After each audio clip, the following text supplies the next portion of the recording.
You were mean to a crow once. Maybe you forgot. The crow did not. And right now, somewhere on a wire, it is teaching a younger crow what your face looks like. You probably think that sounds crazy. Animals are simple, right? They live in the moment. A bird sees you. The bird forgets you. That is the boring answer. That is what most of us grew up believing. But science says it is wrong. Not a little wrong. Completely wrong. Some animals remember specific human faces for years. Some remember them for a lifetime. Some teach those faces to their children. Children who have never met you. And the most uncomfortable part is this. You do not get to choose how they remember you. You do not even get to know. Somewhere out there, in eyes you have never seen, there is a small file with your face on it. And it is open. So the real question is not, do animals remember? That question is too easy. The real question is sharper. What do they remember about you?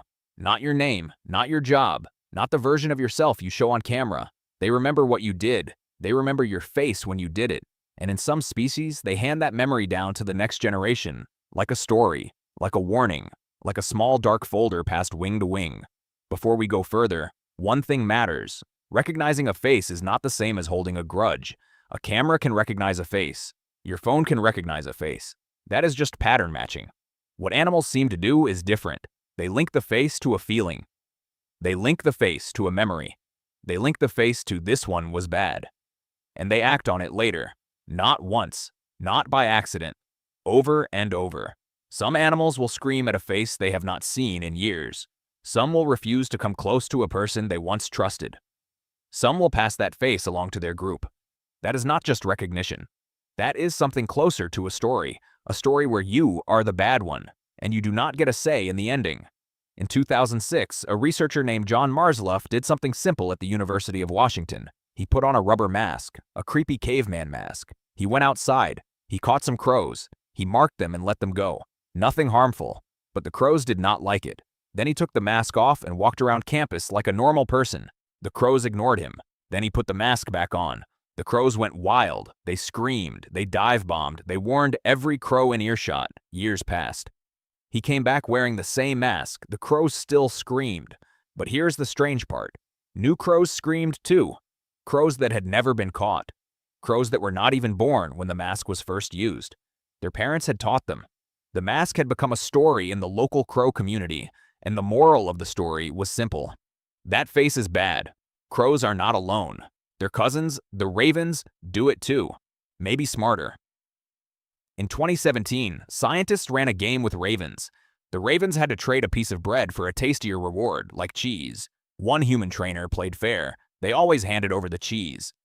The other trainer cheated. They took the bread and ate the cheese in front of the raven. Then the scientists waited. A month? 2 months? Then over a year. When the ravens saw the same humans again, they did not forget. They walked straight to the fair trainer. They avoided the cheater like a bad neighbor. A raven with a brain the size of a walnut kept a careful list of which humans could be trusted with food, and not just for a day, for at least 2 years. That is longer than some people remember a birthday. Now scale this up, a lot.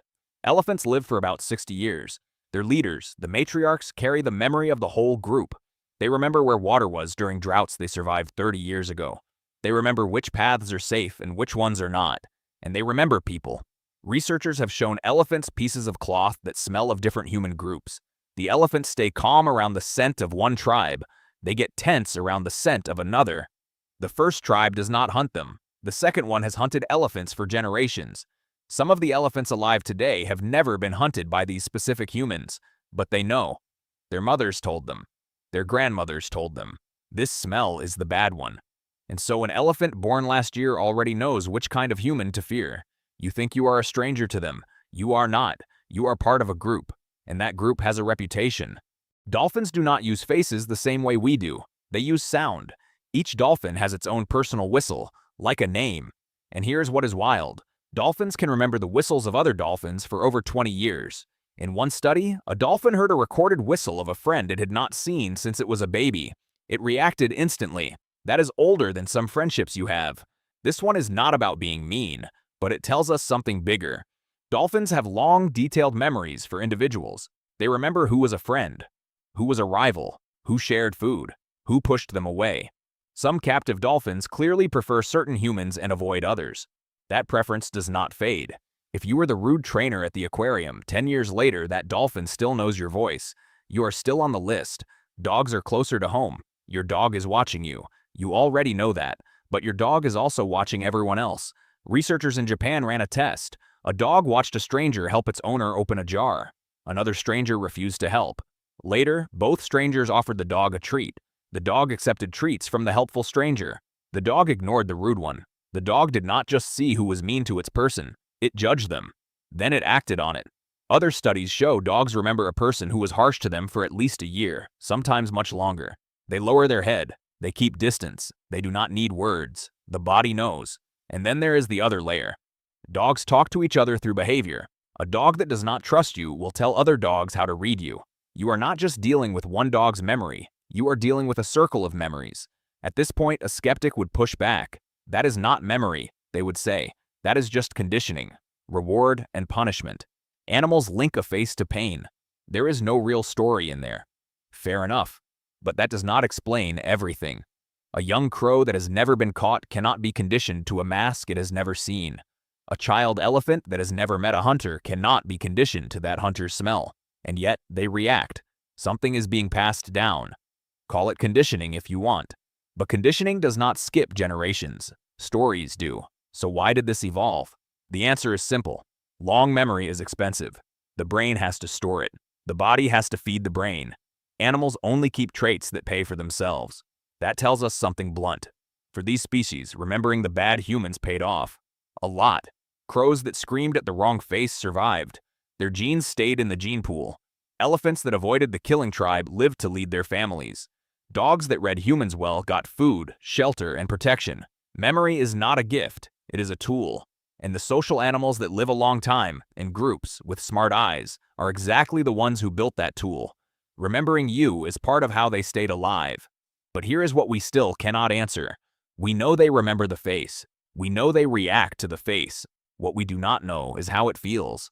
Does the crow feel anger when it sees you? Or just a cold flag in its head saying danger? Does the elephant carry a heavy memory? Or just a quiet rule? Is there a feeling on the other side of those eyes? Or only a record? We do not know. We may never know. Here's the part that sticks. Picture this. A small black bird sits on a fence at the edge of a parking lot. It is young, just a few months old. It has never met you. It has never seen your face in its life. You walk by, just trying to get to your car, and it screams. It screams at you. Because somewhere, its mother saw you do something, years ago. Maybe a small thing, maybe a big thing. And she taught her child, that one, watch out for that one. You live in a story you never wrote, and the bird is shouting your name. Remember the start of this. You were mean to a crow once. Maybe you really did. Maybe you did not. Most of us never know which animals we touched. A bird we yelled at as a kid. A street dog we shoved. A cat we kicked at because it scared us. Tiny moments, forgotten by us, saved by them. And so the real question is not, do animals remember the people who hurt them? The real question is the one we never want to ask. What memory are we leaving in their minds right now? Because while we are busy being us, they are watching. They are filing. They are teaching. And the version of you that lives in their eyes is the only version that gets the final cut. You will never read that file, but it exists. And somewhere, a small black bird is opening it again.